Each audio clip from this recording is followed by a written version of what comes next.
Bom dia! E hoje eu vou, com o estudo bíblico, vou trazer uma história que se encontra no livro de Isaías, logo no capítulo 2. É uma história, uma ação conjunta de um líder maior, de um líder do rotário e do remanescente. Bom, do que a gente entende, quem lê a Bíblia ou tem o conhecimento ou o poder, vai saber que o primeiro líder do rotário remanescente foi o profeta Isaías, né?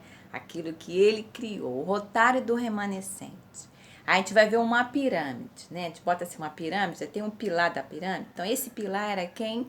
O profeta Isaías. Ele era o líder do rotário remanescente em todo o planeta.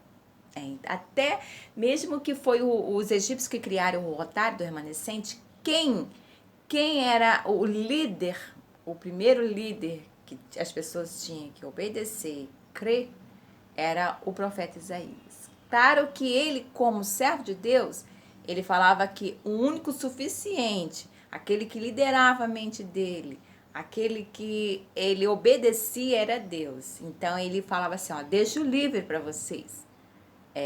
Porque eu creio em Deus e obedeço a Deus.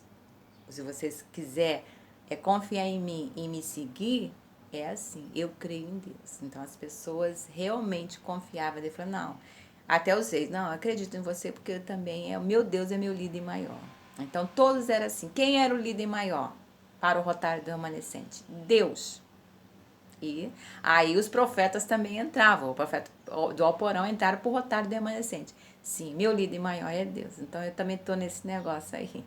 Então, muitos, praticamente todos tinham a forte liderança do rotário do remanescente, porque sabia que era Deus, era o pilar, o centro assim da maçonaria, que era a pirâmide, mas a liderança sim era do profeta Isaías. Eu vou ler aqui para você o texto 12 para poder a gente contar essa história, que se encontra aqui no versículo 2, logo no começo do 14, e ele termina no versículo 22. Mas eu vou ler um contexto para a gente poder ter um ensinamento. A glória futura do verdadeiro Israel. Juízos preparatórios. O dia do Senhor, a purificação de Jerusalém. Bom, essa é uma história. A história que de um povo, de uma nação que seria construída devido ao rotário do remanescente. Seria uma ação paralela dentro do planeta Terra. Então, para a gente entender mesmo. Dentro do planeta Terra ia haver uma ação que é do rotário do remanescente. E Deus tinha falado aqui que seriam pessoas de quase todo o país e que eles iriam liderar. E que a fundamentação e teriam uma luz devido à casa de Jacó. E aí, como os judeus teve essa revelativa, ficava muito junto mesmo com Jacó, com Abraão, com a tribo de Benjamim.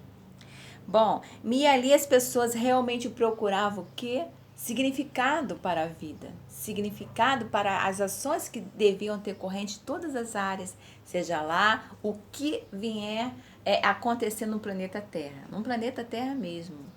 Então, quando Deus fala que o rotário remanescente seria uma ação perpétua e contínua e uma ação coerente, mas é uma ação de quê? Maçonaria, rotário, de liderança. Não seria uma ação para governo, seria uma ação o quê? Espiritual. É bem claro o texto. Seria uma luz. O rotário do remanescente seria uma luz, um pilar, mas devido ao poder é quem busca. E quem era o líder? O profeta Isaías. Claro que eu já fiz uma coisa de quem era o profeta Isaías. Então, o profeta Isaías era um homem muito rico, poderoso. Tinha negócio na França, na Inglaterra, nos próprios Emirados, nos Estados Unidos. Dono de revista, de modelos de negócio. A família dele tinha uma liderança. Ele era profeta do Alporão, a família dele tinha sinagoga, era um homem. Quem era o profeta? Um homem poderoso. Mas a pessoa, poxa, todos nós podemos ser servos de Deus? Sim, né? A gente tem que ter Deus como nosso fundamentalismo, né? E Jesus veio, nós temos que aceitar Jesus também como Senhor, e a Santa Trindade, o Pai, o Filho e o Espírito Santo, que é contínuo, que é perpétuo, que na nossa vida. E para o muçulmano, a salvação proveniente de Deus, sim. Nós como muçulmanos, jamais vamos colocar outra pessoa no lugar de Deus. Porque há salvação em Deus, aí depois veio Jesus, a salvação em Jesus, depois veio o Espírito Santo, a salvação também no Espírito Santo. Então, foi a primeira salvação? Deus. Então, aqui Deus estava falando também que era para o nome dele ser exaltado entre as nações como Salvador, como provedor, como aquele que vai construir a sua vida. Se você errar, sair do prumo, se você pecar, se os seus bens foram por água abaixo, se a sua vida for abalada, se você tiver alguma dor, os princípios da dores, Deus fala assim, ó, aqui eu vou escrever o rotário do remanescente, bota um plumo, segue e segue em frente. Porque eu sou o Senhor. Deus fala, eu sou o Senhor. Eu sou o Senhor dessa nação. Eu sou Deus. E outro não há. Então, quando as pessoas, ele mesmo fala no texto, quando as pessoas querem colocar outro Deus na frente dele, o que ele faz? Ele destrói. Porque Deus, ele não admite outro Deus. Deus não admite idolatria. Deus não admite ignorância. Ele fala para os servos deles, fiquem alerta, vai estudar, entra na minha presença, não se espante das coisas que eu faço, porque eu sou Deus, eu sou aquilo que eu dou, eu tiro, eu coloco num lugar mais alto, aquele que ninguém dá nada. Então, Deus faz essas coisas. Eu também pego os meus servos valorosos e coloco ele num prumo que ninguém há de tirar. Então, quando Deus iluminou o profeta Isaías, ele escreveu isso aqui, é que ele foi o primeiro líder do rotário remanescente.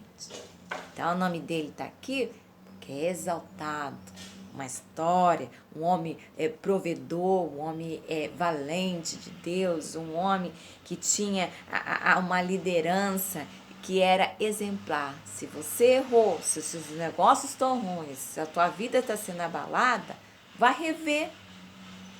Vai lá os princípios. Aí qual é os princípios? A sua família. Aí primeiro é Deus, a sua família. Aí tiver a lei, não pode fugir da lei do desgoverno, a lei governamental. O que é isso? Eu estou cometendo isso? Isso é ruim. O que é blasfêmia? O que é perjúria? O que é ignorância? O que é escárnio? Às vezes a gente fala tanto de escárnio, e o povo de Deus peca no escárnio. Estou sendo humilhado, Deus, chacoletado. Eu, Senhor, sou teu servo mais querido, como muitos falam, sou querido, meu Deus. Eu te amo, Deus, eu sei que você me ama. Mas ele fala assim, olha, a Bíblia, ela é um livro bem aberto. E a gente vai ver de muitos servos que passaram sufoco. Sufoco assim terríveis, né? E a história fala. E a gente vai ver muitas histórias e contexto falando que Deus, ele vai revelar à medida que você vai ter um entendimento, à medida que você vai largando também os erros, o pecado. Porque muito quando a gente vai ver os erros que são pecado. Nossa, Deus, estou cometendo esse pecado.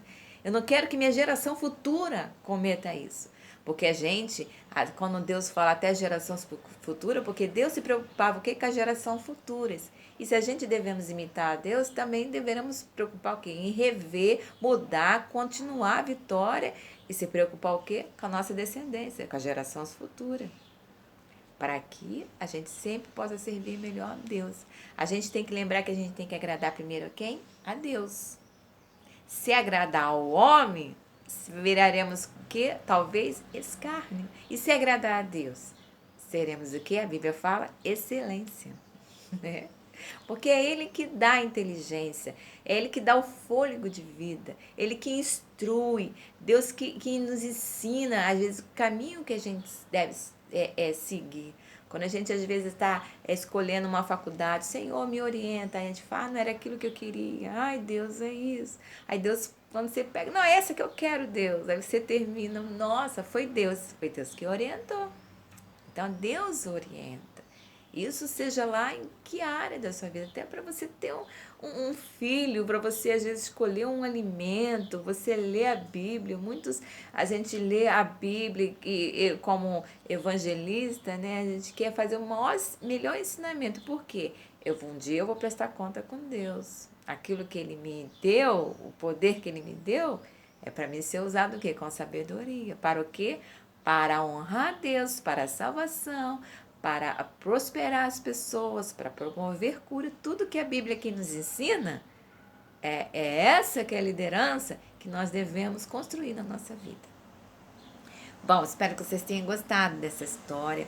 É uma história revelativa de luz mesmo, é uma visão para a gente preparar a nossa vida para que a gente possa ter sucesso. Um beijo e um bom dia para vocês.